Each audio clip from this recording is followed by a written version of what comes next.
Time now for our Focus report. This week, Amnesty International announced that attacks by the Nigerian militant group Boko Haram have claimed some 400 lives since April. That's double the figure from the previous 5 months.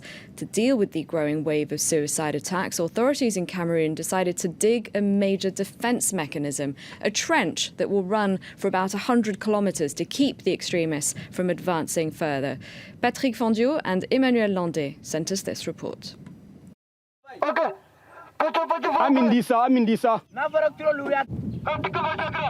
Orders yelled through a megaphone. Raise your hands. Turn around. Empty your bags. Instructions are given from a 50-metre distance, far away enough to survive a possible blast from a suicide belt detonated by any one of the people crossing from neighbouring Nigeria. All are considered as potential suicide bombers by the members of the Surveillance Committee of Kolofata, a commune in the far north of Cameroon, plagued by suicide attacks and targeted by Boko Haram, based on the Nigerian side of the border.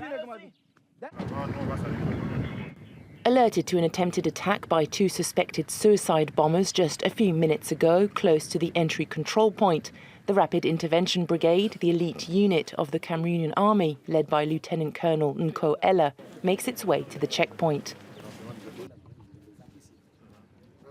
Immediately we thought suicide bombers. They refused to be searched.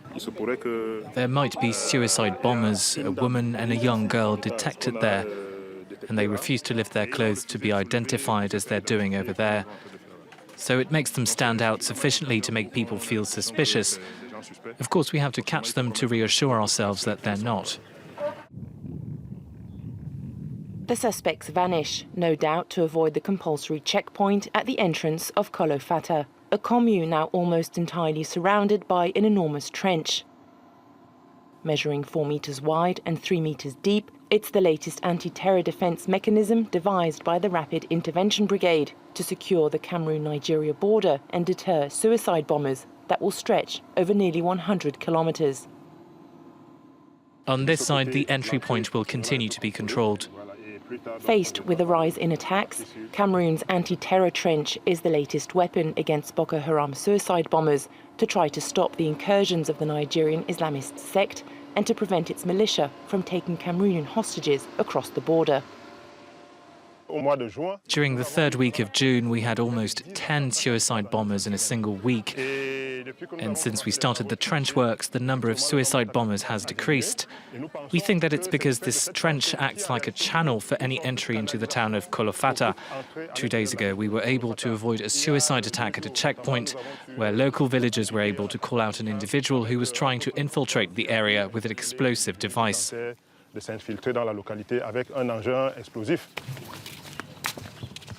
The suicide bomber, arrested 48 hours earlier, is seen here.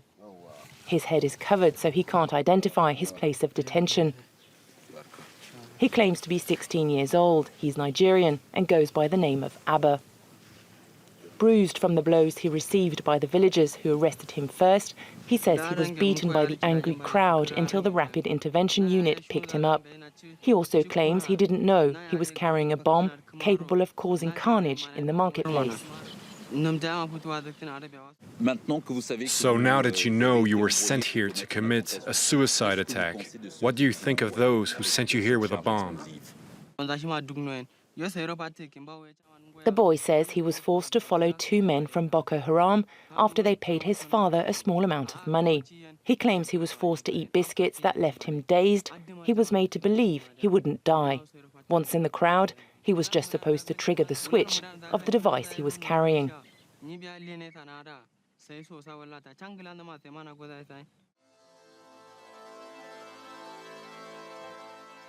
The concealed bomb was defused at this army base. An explosive device packed with string and fertilizer, made by Boko Haram and designed to be easy to use by children.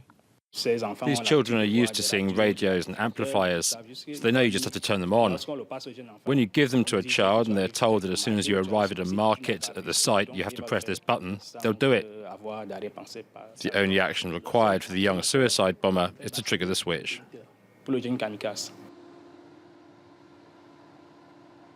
So far, 83 children have been used by Boko Haram as suicide bombers this year, 4 times more than in 2016, according to UNICEF.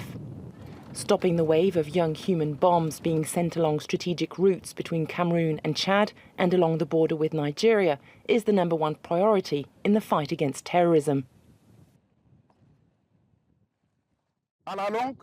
In the long run, we plan to have real-time monitoring of the entire trench and to set up radars. This way, we can inspect everything from our operations center. It's a kind of Great Wall, if you will.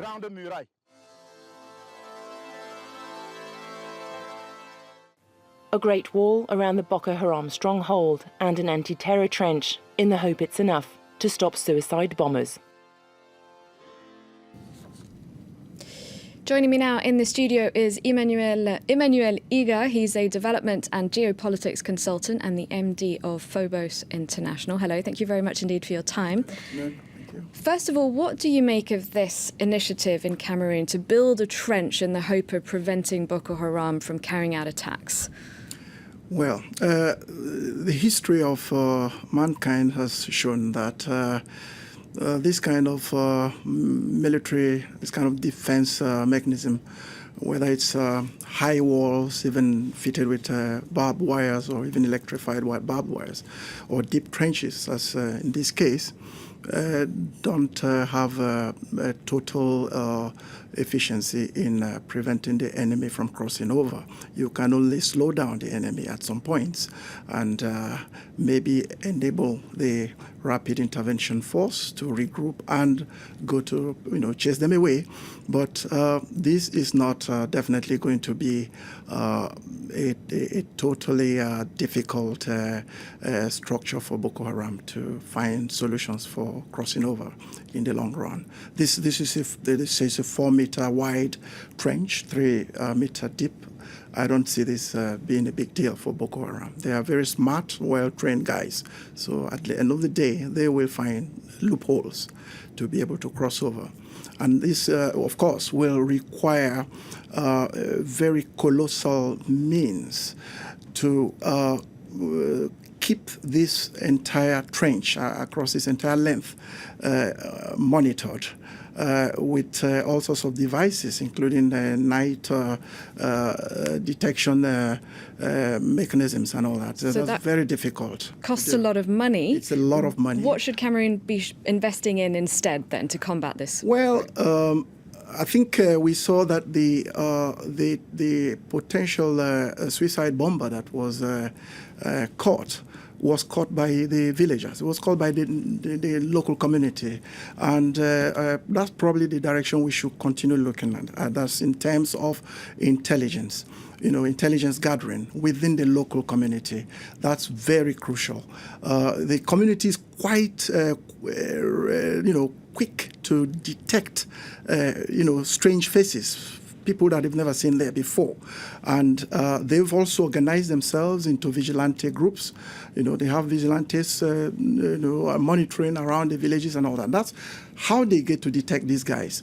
And I think it's this kind of cooperation, this kind of collaboration between the local residents, and the official forces that must continue to be strengthened, both by Cameroon and Nigeria, to keep Boko Haram in check. The spate of suicide bombings that we are seeing now is just because Boko Haram has lost the conventional warfare. I was going to ask you about that. How would you describe the state they're in now? Just how strong is the group still? Yes, we were a couple of years, 3 years ago, we had Boko Haram well entrenched in Nigeria, actually with several cities. several villages under their control. They had even set up administrations there, and you could see them parading with their tanks and weapons in the streets in these areas, being shown on the television worldwide. But that is no more possible. The cooperation between Nigeria, Chad, Niger, and Cameroon in the framework of the coalition forces has actually helped to put forces everywhere in this area. It's a very vast area, but it's very, very difficult for Boko Haram now to come as conventional troops and take on either Nigerian or Cameroonian troops in a conventional warfare. So they are going back to their initial strategy, which is that of asymmetrical war, using guerrilla tactics and suicide bombers, unfortunately using a lot of young boys and girls. What about combating their ideas? What needs to be done for that to happen?